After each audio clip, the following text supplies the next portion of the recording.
Every piece of software you've ever used, every app on your phone, websites, video games, they are, at their core, just a set of instructions telling the computer what to do. We call that set of instructions a program. Computers are incredibly fast and incredibly literal. They do exactly what you tell them to, nothing more and nothing less. So the art of programming is really just learning how to communicate with them, how to write instructions so they can understand and follow. That's where Python comes in.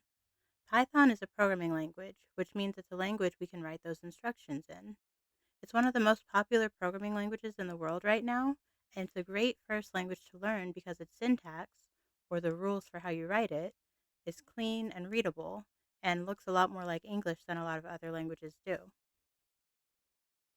When we write a Python program and run it, something called an interpreter, hence this series name, takes our code and reads it line by line from top to bottom, carrying out each instruction as it goes. That's kind of the heart of this series, understanding that process and learning to write instructions the interpreter can work with. So welcome to the Enchanted Interpreter. In this introduction video, I'm just going to walk through a few key things you should know before we get started writing code. I won't be walking through how to download Python and VS Code, but the download links for both are in the description. Before I get into the main lessons, I wanted to give a quick overview of the IDE we'll be using for the series, which is VS Code, or Visual Studio Code. To use VS Code with Python, you'll want to download the Python extension. You'll click this icon here, search Python, and you just want this Python extension by Microsoft, and you can click Install. Once that's done, let's talk about where our programs live. A good practice is to create a folder to contain your programs. Mine is called repos, but you can call it whatever you want.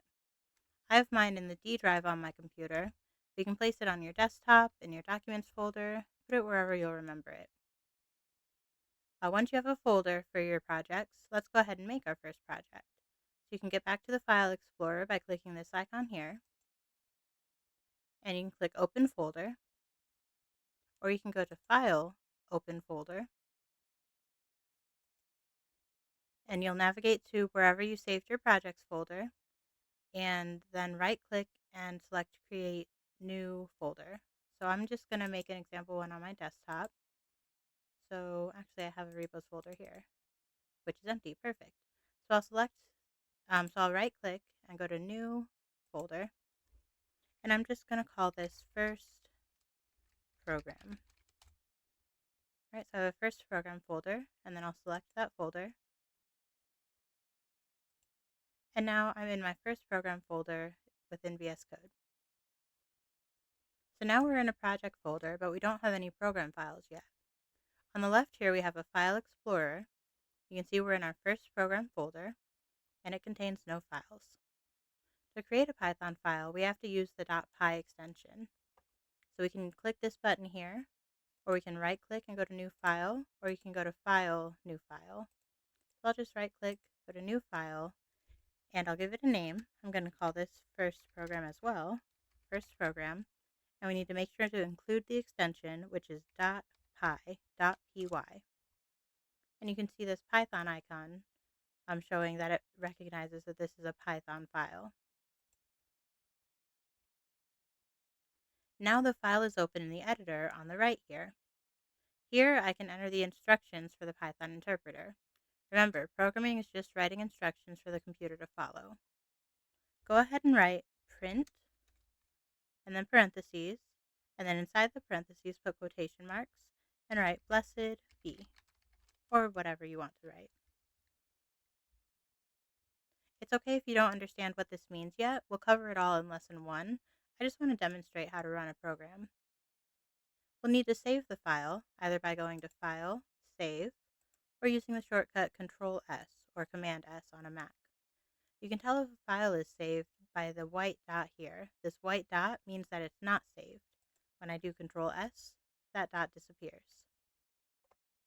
Now that the file is saved, we want to run it from the terminal. You can open the terminal with the shortcut Control Shift Backtick or Command Shift Backtick on a Mac, or by clicking Terminal here and then New Terminal. When the terminal opens, you'll see the path to your current location.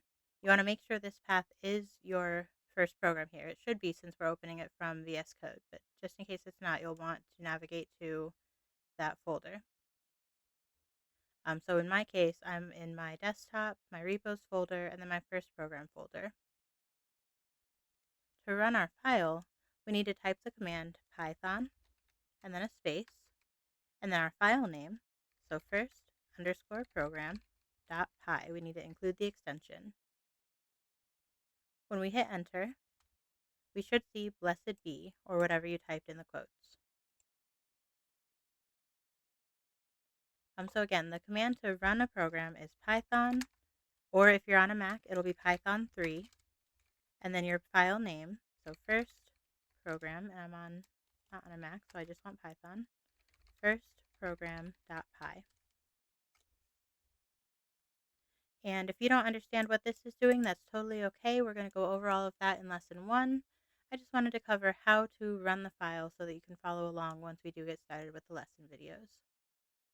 That's it for this introduction video. I'm really excited about this series, and I hope it can be of some help to people wanting to get started with Python. All right, I'll see you in the first lesson.